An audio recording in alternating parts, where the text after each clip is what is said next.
Hello friends, नमस्कार। आपका Z soul paper में स्वागत करते हैं। दोस्तों, आज हम टीईटी का नया टॉपिक लेके आए हैं जो कि सिटीजनशिप है, यानी नागरिकता है।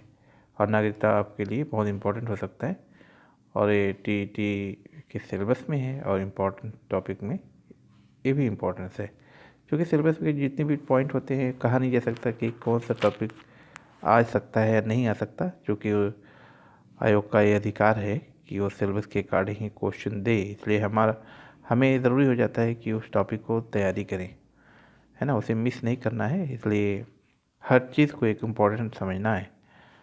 तो आगे बढ़ने से पहले जो फ्रेंड्स नए हैं, मेरे चैनल को सब्सक्राइब करें और वीडियो अगर पसंद आता है तो लाइक और सब्सक्राइब करें। आइए देखते हैं नागरिक अधिकार। तो इसमें जो है ये नागरिकता से संबंधित ये नागरिक अधिकार है। इसमें देख लेते हैं नागरिकता में नागरिक अधिकार होते हैं। तो नागरिक अधिकार ऐसे अधिकार हैं जो किसी राज्य के नागरिक को केवल नागरिकता के आधार पर प्राप्त होते हैं और जिन्हें कानून के द्वारा सुरक्षित किया जाता है। तो नागरिक अधिकारों में कौन कौन से अधिकार हैं ये देखते हैं कि कानून के समक्ष समानता, इक्वलिटी बिफोर द लॉ, दैहिक स्वतंत्रता, लिबर्टी ऑफ द पर्सन, भाषण, विचार और आस्था की स्वतंत्रता, freedom of speech, thought and faith, संघ बनाने और सभा करने की स्वतंत्रता, freedom of association and assembly, मुक्त विचरण की स्वतंत्रता, फ्रीडम ऑफ मूवमेंट, व्यापार और व्यवसाय की स्वतंत्रता, freedom of trade and profession, अनुबंध की स्वतंत्रता, फ्रीडम ऑफ कॉन्ट्रैक्ट, संपत्ति का अधिकार, राइट टू प्रॉपर्टी। तो ये सब हमारे संविधान के मौलिक अधिकार में भी है। चूँकि ये नागरिकता में अधिकार मिलते हैं तो इसलिए नागरिक अधिकार कहलाते हैं। ये सब नागरिक को ही मिलता है, ठीक है। तो जब किसी समाज में किन्हीं अल्पसंख्यक वर्गों को समान नागरिक अधिकारों से वंचित रखा जाता है तो वे इस भेदभाव के विरुद्ध नागरिक अधिकार आंदोलन, सिविल राइट्स मूवमेंट चला सकते हैं। कहने का मतलब है कि जब किसी व्यक्ति को ये अधिकार नहीं मिलता और वो नागरिक है देश का, तो वो एक मूवमेंट चलाता है जिसे कहते हैं नागरिक अधिकार आंदोलन, सिविल राइट्स मूवमेंट। तो याद रखिए। लेकिन एक और मूवमेंट होता है जो मानव अधिकार से संबंधित होते हैं, अभी हम आगे देखेंगे। तो यहाँ पर नागरिक अधिकार आंदोलन यानी जो किसी नागरिक को अधिकार नहीं मिलते तो वो ये मूवमेंट चलाते हैं। जैसे अमेरिका में चलाया गया था, संयुक्त राज्य अमेरिका में, जब श्वेत नागरिकों को लंबे समय तक समान नागरिक अधिकारों से वंचित रखा गया था तो उन्होंने नागरिक अधिकार आंदोलन 1964 में ये अधिकार प्राप्त कर लिए थे, ठीक है। दूसरी ओर मानव अधिकार ऐसे अधिकार हैं जो प्रत्येक मनुष्य को केवल मनुष्य होने के नाते प्राप्त होने चाहिए, चाहे इसके लिए उपयुक्त कानूनी व्यवस्था की गई हो या ना की गई हो। इससे जाहिर है कि मानव अधिकारों का विचार क्षेत्र नागरिक अधिकारों की तुलना में अत्यंत विस्तृत होता है। तो कहने का मतलब जो मानव अधिकार होते हैं वो कोई भी मानवीय अधिकारों की मांग कर सकता है। जो मानव होने के नाते अधिकार नहीं मिलते हैं, चाहे वो किसी देश का नागरिक हो या ना हो, तो कह सकते हैं कि मानवाधिकार का जो क्षेत्र है बहुत व्यापक होता है। तो नागरिक अधिकारों का स्रोत नागरिकता का विचार है, परंतु मानव अधिकारों का जो विचार है वो नागरिकता की सीमाओं से नहीं बंधा होता, बल्कि नागरिकता की सीमाओं से परे होता है। अब हम देखते हैं नागरिकता की संकल्पना क्या होती है। नागरिकता का अर्थ वह स्थिति जिसमें व्यक्ति किसी राजनीतिक समुदाय का पूर्ण और उत्तरदायी सदस्य होता है और सार्वजनिक जीवन यानी पब्लिक लाइफ में भाग लेता है। नागरिक ऐसा व्यक्ति है जो राज्य के प्रति निष्ठा रखता है और उसे राज्य का संरक्षण यानी प्रोटेक्शन प्राप्त होता है। नागरिकता का विचार बहुत पुराना है, परंतु आधुनिक युग में यह राष्ट्र राज्य के अंतर्गत व्यक्ति की हैसियत का संकेत देता है। तो प्रस्तुत संदर्भ में जो नागरिकता है उसको दो पार्ट में बांट करके हम देखते हैं। पहला है औपचारिक नागरिकता यानी फॉर्मल सिटीजनशिप, और दूसरा है तात्विक नागरिकता, ठीक है। अब ये दोनों में अंतर करना ज़रूरी है। तो जो औपचारिक नागरिकता होती है, तो औपचारिक नागरिकता के लिए राष्ट्र राज्य की सदस्यता पर्याप्त मानी जाती है, यानी किसी राष्ट्र, राज्य या किसी देश का नागरिक आप बन जाएं, ऐसे उसकी सदस्यता ले लें, तो उसको औपचारिक नागरिकता की श्रेणी में रखा जा सकता है। लेकिन जो दूसरी प्रकार की नागरिकता है, यानी तात्विक नागरिकता या सब्सटेंटिव सिटीजनशिप, वो किसी राष्ट्र राज्य के अंतर्गत अपने पूर्ण सदस्यों को जो नागरिक, राजनीतिक और सामाजिक अधिकार प्राप्त होते हैं, वे तात्विक नागरिकता की परिभाषा में आते हैं। यानी कि उनको इम्पोर्टेंट जो अधिकार है वो मिलने चाहिए, जैसे नागरिक, राजनीतिक और सामाजिक अधिकार जब किसी नागरिक को मिल जाते हैं तो उसको तात्विक नागरिकता या सब्सटेंटिव सिटीजनशिप कहते हैं। तो देखा जाए तो नागरिकता की मूल संकल्पना कर्तव्य भावना के साथ जुड़ी होती है और उसमें अधिकारों का विचार गौण होता है। ठीक है। परंतु आज के युग में नागरिकता की पहचान अधिकारों से की जाती है और व्यक्ति का कर्तव्य वहीं तक स्वीकार किए जाते हैं जहाँ तक वे इन अधिकारों को कायम रखने के लिए ज़रूरी हों। और हम ऐतिहासिक विकास के हिसाब से देखते हैं कि नागरिकता का विकास कैसे हुआ, ऐतिहासिक परिप्रेक्ष्य में देखते हैं तो प्राचीन यूनानी नगर राज्य के निवासियों में बहुत थोड़े लोग को, करीब 10% स्वतंत्र जन होते थे जो पूर्ण नागरिक माने जाते थे। इन नागरिकों के अधिकार अवश्य समान थे, विशेषता इनमें धनवान और निर्धन में कोई भेदभाव नहीं बरता जाता था। शेष समुदाय में दास, स्त्रियां और अन्य देशी आते थे जिन्हें कोई नागरिक अधिकार प्राप्त नहीं थे, है ना। 90% लोगों में जो लोग थे वो दास, स्त्रियां और अन्य देशी आते थे, इनको नागरिक अधिकार प्राप्त नहीं थे। अतः अरस्तू ने नागरिकता को शासक वर्ग का विशेषाधिकार माना है। यह शक्ति के प्रयोग में प्रभावशाली सहभागिता का संकेत देती थी। नगर राज्यों के पतन के बाद रोमन साम्राज्य के युग में नागरिकता की नई परिभाषा विकसित हुई। शुरू में वहाँ भी नागरिकता सत्ताधारियों का विशेषाधिकार थी, परंतु बाद में सामान्य जनों और युद्ध में पराजित लोगों को भी नागरिकों का दर्जा दे दिया गया। इसे तरह तरह के लोग नागरिकों की श्रेणी में आ गए। केवल निम्नतम श्रेणियों के लोगों और स्त्रियों को नागरिकता के दायरे से बाहर रखा गया। अतः अब नागरिक का अर्थ कानून का संरक्षक नहीं रहा, बल्कि यह माना जाने लगा कि नागरिक को कानून का संरक्षण प्राप्त होता है। मध्ययुगीन यूरोप में जब राजनीतिक सत्ता पर धार्मिक सत्ता का वर्चस्व स्थापित हो गया, तब सांसारिक नागरिकता का विशेष चर्चा का विषय नहीं रहा। कहने का मतलब ये है कि जो मध्ययुगीन यूरोप में राजनीतिक सत्ता पर धार्मिक सत्ता का वर्चस्व स्थापित हो गया, यानी जो धार्मिक सत्ता है वो उसका वर्चस्व स्थापित हो गया, इसका मतलब धार्मिक सत्ता पावरफुल हो गई, तो जो नागरिकता का विचार था वो बहुत इम्पोर्टेंट नहीं रहा। इसका मतलब कि धार्मिक सत्ता ही सब कुछ थी। तो 15वीं-16वीं शताब्दी में जब पुनर्जागरण आलोक में आधुनिक चिंतन का उदय हुआ, तब इतालवी गणराज्यों में नागरिकता का विचार फिर से आकर्षण का केंद्र बना। तो एक बहुत फेमस पर्सनालिटी है, आप लोग जानते होंगे, जो इतालवी विचारक मैकियावेली हैं। तो उन्होंने नागरिकता के विचार को थोड़ा नया जीवन प्रदान किया। जैसा कि आपको मैंने बताया है कि इन्होंने ही राज्य शब्द दिया है। तो 17वीं शताब्दी के इंग्लैंड में जेम्स हैरिंगटन और जॉन मिल्टन ने इसका पुनर्निरूपण किया। तो हैरिंगटन ने भविष्य के लिए ऐसी आदर्श व्यवस्था का चित्र खींचा जो कानूनों का साम्राज्य होगा, मनुष्यों का नहीं। तो इंग्लैंड की गौरवमयी क्रांति के समर्थकों ने नागरिकता के विचार को विशेष रूप से लोकप्रिय बनाया। 18वीं शताब्दी में अमेरिकी क्रांति यानी 1776 के दिनों में यह विचार अमेरिका में बहुत लोकप्रिय रहा। तो नागरिकता का विश्वजनीन आदर्श फ्रांसीसी क्रांति 1789 तथा मानव एवं नागरिक के अधिकारों की घोषणा के साथ पूरे उत्कर्ष पे पहुंचा, जो कि 1948 में अधिकारों की घोषणा की गई थी। इस घोषणा के अंतर्गत जे रूसो के विचारों की प्रतिध्वनि सुनाई देती थी। रूसो ने अपनी चर्चित कृति सोशल कॉन्ट्रैक्ट के अंतर्गत लिखा था कि नागरिक एक स्वतंत्र और स्वायत्त व्यक्ति है। वह उन सब निर्णयों में भाग लेने का हकदार है जो सब नागरिकों के लिए बाध्यकर होते हैं।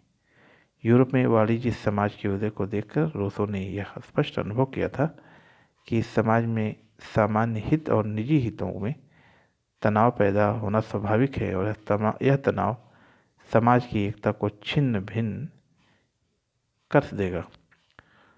रूसो ने सोच समझ कर सामान्य हित के विचार को निजी हितों की मांग से ऊपर रखा था। तो 19वीं शताब्दी में उदारवाद के उत्कर्ष के साथ बाजार संबंधों का विकास हुआ, जिसने नागरिकता की नई धारणा को बढ़ावा दिया। अब प्राकृतिक अधिकारों के विचार को नागरिकता का आधार माना जाने लगा। ठीक है, तो जो प्राकृतिक अधिकार हैं वो नागरिकता का आधार माना जाने लगा। यानी प्राकृतिक अधिकार आवश्यक होते हैं नागरिकता के लिए। और प्राकृतिक अधिकारों का विचार मूलतः 17वीं शताब्दी के इंग्लैंड में जॉन लॉक ने प्रस्तुत किया था। लॉक ने तर्क दिया था कि जीवन, स्वतंत्रता और संपत्ति का अधिकार मनुष्य के प्राकृतिक अधिकारों का मुख्य आधार है। इन्हीं अधिकारों की रक्षा के लिए नागरिक अपने राज्य का निर्माण करते हैं। यदि राज्य इन अधिकारों की रक्षा नहीं कर पाता तो व्यक्ति को राज्य के विरोध का अधिकार मिल जाता है। आज के युग में तात्विक नागरिकता के 3 महत्वपूर्ण पक्ष स्वीकार किए जाते हैं। इन्हें क्रमशः नागरिक, राजनीतिक और सामाजिक अधिकारों की कोटि में रखा जाता है। ठीक है, आज के युग में तात्विक नागरिकता के 3 महत्वपूर्ण पक्ष स्वीकार किए जाते हैं। इन्हें नागरिक, राजनीतिक और सामाजिक अधिकारों की कोटि में रखा जाता है। टी.एच. मार्शल जो एक समाजशास्त्री हैं, तो टी.एच. मार्शल ने अपनी इम्पोर्टेंट बुक में लिखा है, ये बुक का नाम याद रखिए, कि सिटीजनशिप एंड सोशल क्लास। यह दिखाया कि ब्रिटेन में किस तरह धीरे धीरे इन अधिकारों का विकास हुआ, जिससे नागरिकता की संकल्पना अपने पूर्ण उत्कर्ष पर पहुंची। और यह बात ध्यान देने की है कि वहाँ 17वीं शताब्दी के अंत में गौरवमय क्रांति 1688 के साथ नागरिकता की संकल्पना की शुरुआत हुई। नागरिकों का सामाजिक और आर्थिक अधिकार प्रायः कल्याणकारी राज्य है, और ये जो कल्याणकारी राज्य है वो बहुत इम्पोर्टेंट माना जाता है, क्योंकि उसमें सभी अधिकार लोगों को मिलते हैं। यूरोप में 19वीं शताब्दी के राज्य को प्रहरी राज्य की संज्ञा दी जाती थी, और विलियम बेवरिज की एक रिपोर्ट थी, विलियम बेवरिज, और उस रिपोर्ट को बेवरिज रिपोर्ट 1942 के बेवरिज रिपोर्ट कहा जाता है, जो 1942 में दी गई थी, रिपोर्ट आई थी, और एक कल्याणकारी राज्य से संबंधित है।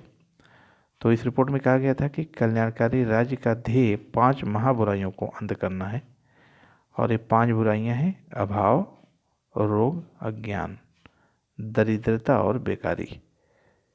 ठीक है, ये फैक्चुअल टॉपिक यहाँ दिया गया है ताकि इससे आप जो है रूबरू हों, और एग्ज़ाम में अगर आता है तो इसको आप सॉल्व कर सकें। अब हम देखेंगे नागरिकता के सिद्धांत, और जितने भी ये नागरिकता के सिद्धांत हैं इम्पोर्टेंट माने जाते हैं। इसमें 5 इम्पोर्टेंट सिद्धांत हैं: उदारवादी सिद्धांत, स्वेच्छातंत्रवादी सिद्धांत, समुदायवादी सिद्धांत, मार्क्सवादी सिद्धांत और बहुलवादी सिद्धांत। तो इसको देख लेते हैं। नागरिकता का उदारवादी सिद्धांत, इस सिद्धांत के अनुसार नागरिकता की बुनियाद नागरिक अधिकार है। ये अधिकार समाज में समानता और सामाजिक न्याय स्थापित करके अपने तर्कसंगत परिणाम तक पहुँचते हैं। चूँकि यह सिद्धांत अधिकारों के विकास में विश्वास करता है, इसलिए इसे नागरिकता का विकासात्मक सिद्धांत भी कहा जाता है। इस सिद्धांत का मुख्य प्रवक्ता जो टी.एच. मार्शल हैं, मार्शल ने अपनी महत्वपूर्ण कृति सिटीजनशिप एंड सोशल क्लास 1950 के अंतर्गत लिखा है कि नागरिकता विभिन्न व्यक्तियों के लिए समान अधिकार और कर्तव्य, स्वतंत्रताएं और प्रतिबद्ध शक्तियां और उत्तरदायित्व निर्धारित करती हैं। और दूसरा अधिकार है सिद्धांत है नागरिकता का स्वेच्छातंत्रवादी सिद्धांत। इस सिद्धांत के अनुसार नागरिकता की स्थिति व्यक्तियों के स्वतंत्र चयन और अनुबंध का परिणाम है। यह बाजार समाज के प्रतिरूप को नागरिक जीवन का उपयुक्त आधार मानता है। इस सिद्धांत का जो मुख्य प्रवक्ता रॉबर्ट नॉजिक है, रॉबर्ट नॉजिक ने अपनी चर्चित कृति एनार्की स्टेट एंड यूटोपिया के अंतर्गत यह संकेत दिया कि लोग अपने मूल्यों, मान्यताओं और अधिमान्यताओं की सिद्धि के लिए निजी गतिविधि, बाजार विनिमय और स्वैच्छिक साहचर्य का सहारा लेते हैं। नागरिकता की ज़रूरत इसलिए पैदा होती है क्योंकि कुछ आवश्यक वस्तुएं और सेवाएं इन तरीक़ों से उपलब्ध नहीं हो पाती, अतः उनके लिए सार्वजनिक व्यवस्था ज़रूरी हो जाती है। इस दृष्टि से नागरिक का अर्थ है सार्वजनिक वस्तुओं का विवेकशील उपभोक्ता। नदी के अनुसार राज्य को एक विशाल उद्यम मानना चाहिए, नागरिक उनके ग्राहक या सेवार्थी हैं।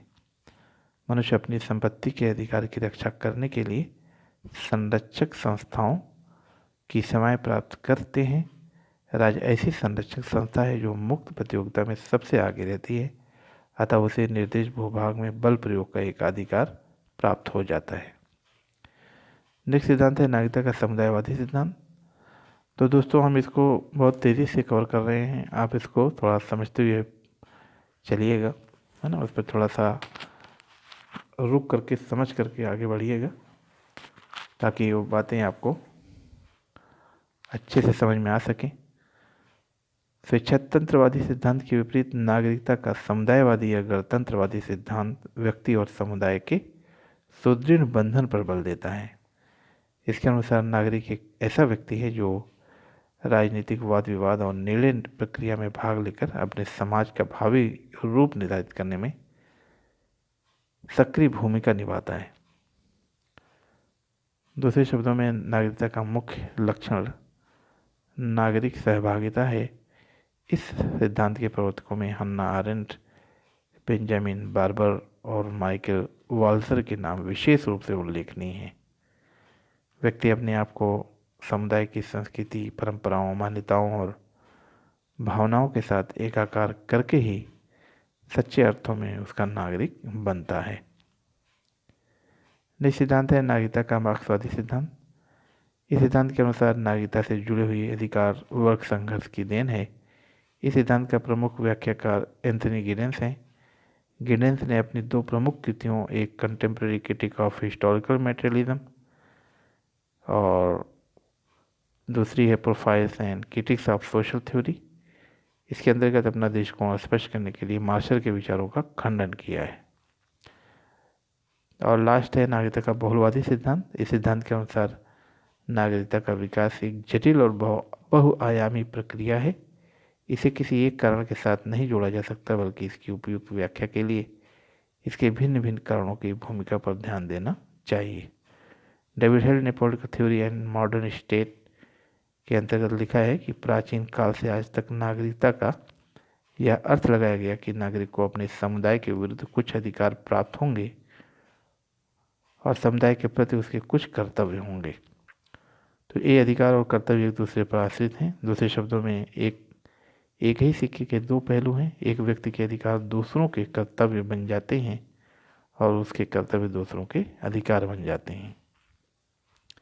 नागरिकता का सार तत्व समुदाय के जीवन में व्यक्ति की सहभागिता है। संक्षेप में नागरिकता का बहुलवादी सिद्धांत उन सब प्रवृत्तियों और आंदोलनों की ओर हमारा ध्यान आकर्षित करता है जो समाज के वंचित वर्गों को मुख्य धारा में सम्मिलित करने की मांग उठाते हैं। चूँकि सामाजिक चेतना के विकास के साथ साथ ये आंदोलन निरंतर नई नई दिशाओं में फैल रहे हैं, इसलिए नागरिकता का विश्लेषण निरंतर अनुसंधान का विषय है। उसे किसी एक बने बनाए ढांचे में ढालकर नहीं देखा जा सकता।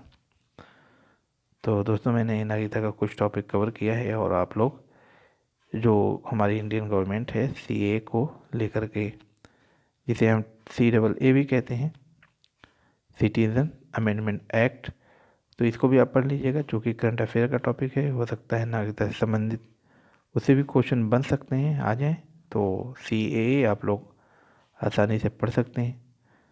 ठीक है, वो भी इसी सिलेबस में ऐड हो सकता है। तो मिलते हैं नेक्स्ट टॉपिक में। आपको जो नई वैकेंसी या नया नोटिफिकेशन मिला है GIC का, तो उससे संबंधित मैं वीडियो आपको प्रोवाइड करने वाला हूँ। जो पेपर आ चुके हैं उसका मैं सॉल्यूशन देने वाला हूँ। आप लोग उसको लगातार पढ़ते रहिए और अगर आपका कोई क्वेश्चन है तो आप कमेंट भी कर सकते हैं। और जो फ्रेंड नए हैं मेरे चैनल को ज़रूर सब्सक्राइब करें, अगर वीडियो पसंद आता है तो लाइक और शेयर भी करें। तो मिलते हैं नेक्स्ट वीडियो में। आपका लास्ट वीडियो देखने के लिए बहुत बहुत धन्यवाद।